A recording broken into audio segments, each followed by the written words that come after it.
video, we are gonna find out what is going on with Jim Morrison, the famous rock legend who died in July 3rd, 1971, and was born December 8th in Florida. And honestly, I was just in Florida, that's why I haven't made a video in a little bit, And just to start off, let's find all the locations, because that's what I usually do when I do. So let's start off with Jim Morrison's grave in Père Lachaise Cemetery in France. And here are all the pictures of Jim Morrison's grave. I don't even need to zoom in. So I don't know what all these other pictures are, but this is Jim Morrison's grave.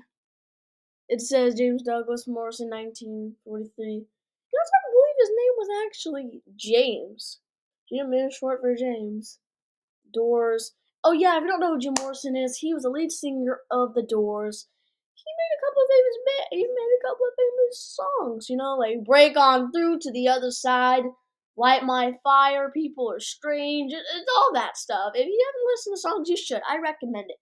And speaking of which, when I was like 6 months old, I got a signed autograph from John Densmore himself. If you didn't know that, very, very fun fact. Because I've always been a Doors fan. And honestly, that's the People Are Strange album. Like I said, People Are Strange is one of his albums. And this is his grave. So now let's analyze it. So there's been many rumors about Jim Morrison's death. Let's say he faked his death. Actually, that's a big rumor. He faked his death. But we're going to be finding out that's actually true today. So people think he faked his death to get away from fame. I'm just so surprised how many flowers he has. And, he's not actually that popular anymore, no offense, but, he's known for the band. But, I haven't seen anybody listen to his music besides me and my parents, because, I have a signed autograph from him when I was 6 months old, and I actually have pictures. So now let's go, because some people said that he faked his death to get away from fame and moved to Miami, Florida, believe it or not. And there's some guy named Frank in Miami, Florida, that people thought was the real Jim Morrison. Let's just say because he looked like him, took a lie detector test on Jim and failed, said he lied. But lie detector tests are not always right. It's people who are good at lying. Trust me, I know. And yeah, so this is, I believe, to be downtown. So actually, let's go to the big, tallest building. I think this is it. The tallest building in Miami. Miami has some tall. Whoa. Alright, so this is downtown, and this was probably where Jim Morrison would be. Listen, I don't know. Because where's Frank? We don't know where Frank is. Alright, we don't know where Frank is. So now we are gonna go to Venice Beach. Now, if you don't know what Venice Beach is, it's a beach in Los Angeles, California, to believe where Jim Morrison met Rayman's Derek. So I will exit out everything. So now I can do Los Angeles, Venice Beach. It's a pretty famous beach. If you don't know it, you don't know music. Because there's a lot of people that met on Venice Beach. So, got a little blue guy. Here, let's just go to the farthest. First, I can go in the ocean. Oh yeah, it's because the dock.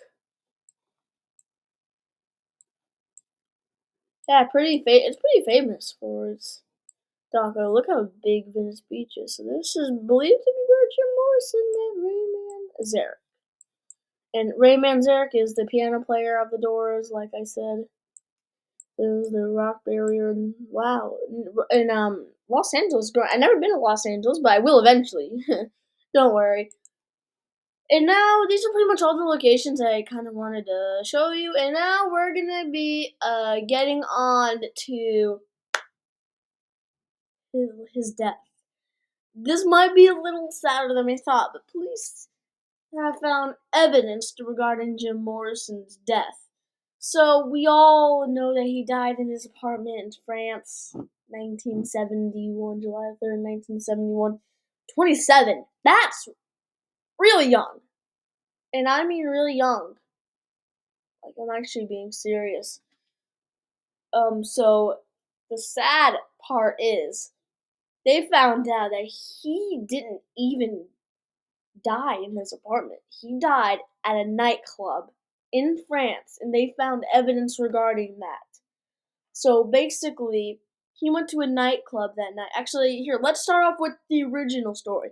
Pamela Morrison, or not Pamela Morrison, let's say Pamela, Jim Morrison's girlfriend, she said that he was coughing blood the night before he died. He was very sick, went to bed, woke up, and she found him dead in the bathtub.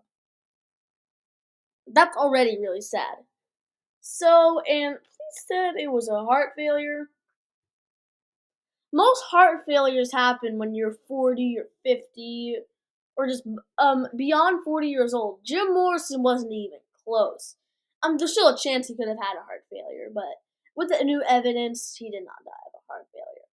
And now, the strange thing is, he died at a nightclub near his apartment because he was invited to a nightclub that night, and he took way too many drugs. Somebody gave him drugs because they were mad at him for something. They found evidence of his fingerprints on like some stuff. It was a recent discovery, and the real story was that he died in the bathroom at that nightclub.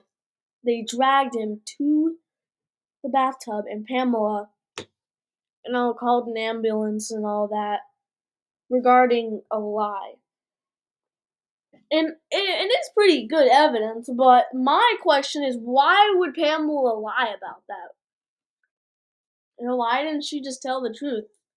The only way she was in on it, and I'm sorry, the only way she could have been in on it, because Jim Morrison and Pamela were fighting. Jim Morrison actually stopped drinking right before he died, and Pamela and him were getting into a lot of fights. So that's what happened. Jim Morrison, extreme great rock legend, died in a nightclub in Paris, France. Dragged to the bathtub, and you're wondering why there was less people at the funeral. They were trying to cover it up because, according to the people at the nightclub, kind of killed him on purpose. At least that's what the new evidence has shown. And honestly, I'm not a news guy. So I can't really show the images. So and that was my video. Jim Morrison did not die in his apartment. They found out the new evidence. I just wanted to